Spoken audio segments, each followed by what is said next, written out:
was going to feel and how I feared that it might kill me. Detective Dana Scully is in a campus dormitory hideaway questioning a possible eyewitness about a mysterious slew of murders and disappearances involving young women, mostly university students. The man in question, Alex Sorrell, is a handsome man, 23 years of age and a senior at that university. He proceeds to hit on Agent Scully with a somewhat sexy Upper New York State boy accent. You know you are fly, you mean really sexy. Thank you, Scully replies curtly, getting somewhat turned on by his handsome looks, though not all too suave style, trying to hide it by her characteristic stoned face. You know, I saw this strange Hispanic guy in here the other night. He kept shaking like he was a junkie or something. He didn't belong here. I think he might have been the killer. No, I didn't know, Alex. Do you think you could give me a description of this man to a police artist? Yeah, I think so. Would you like to go out for a cup of coffee or a beer? Do you like beer? Scully can feel the control of electricity, her lips starting to burn. At another time, she might have been put off by this tall, dark-haired man, perhaps would have even seen him as a complete creep. But as he stares into her eyes, putting his hand on her shoulder, she for some reason feels magnetically drawn to this man, as if he had some strange power over women in general, like she can't get away from him. He can sense his power over her and starts a somewhat mocking game. I think I can help you find the creep. I actually know a lot more than I'm telling you. I'll tell you what. I'll tell you everything I know if you do something for me. Agent Scully, markedly turned on, yet still keeping the facade of composure, challenges Alice to a bet that she knows she can't lose on her account of her photographic memory.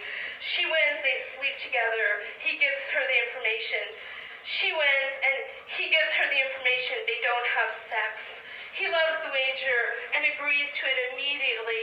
The bet is Scully must be able to diagram his small dorm room from memory.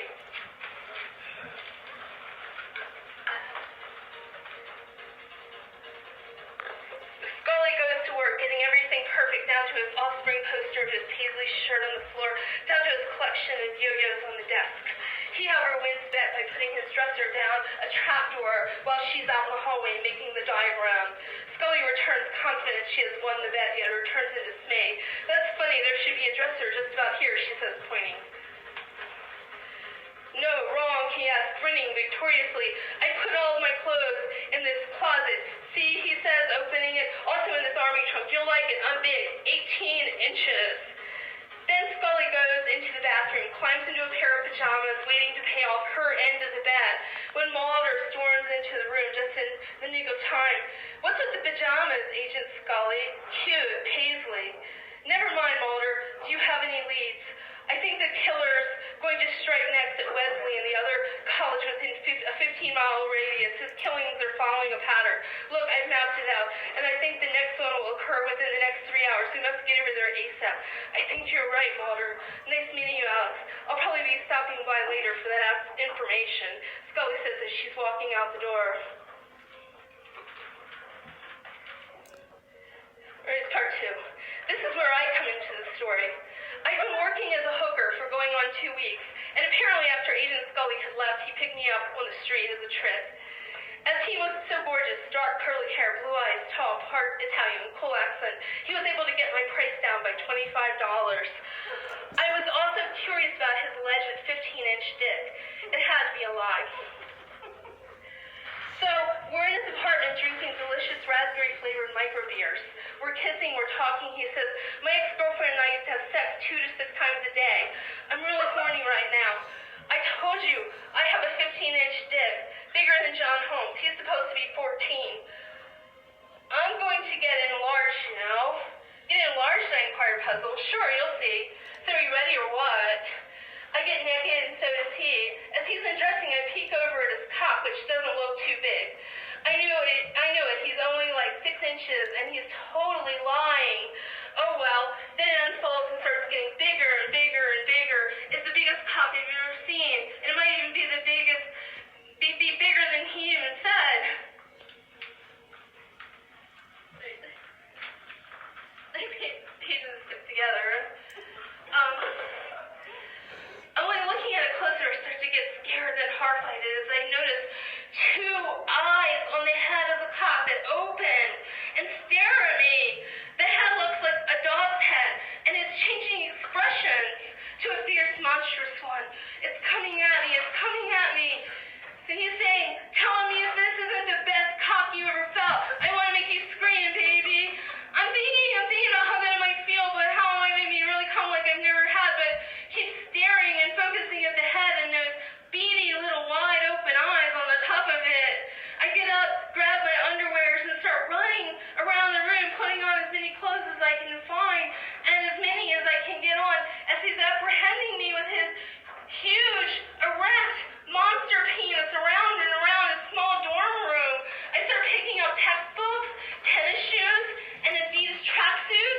Then he commands, lay down, bitch, you know you love it.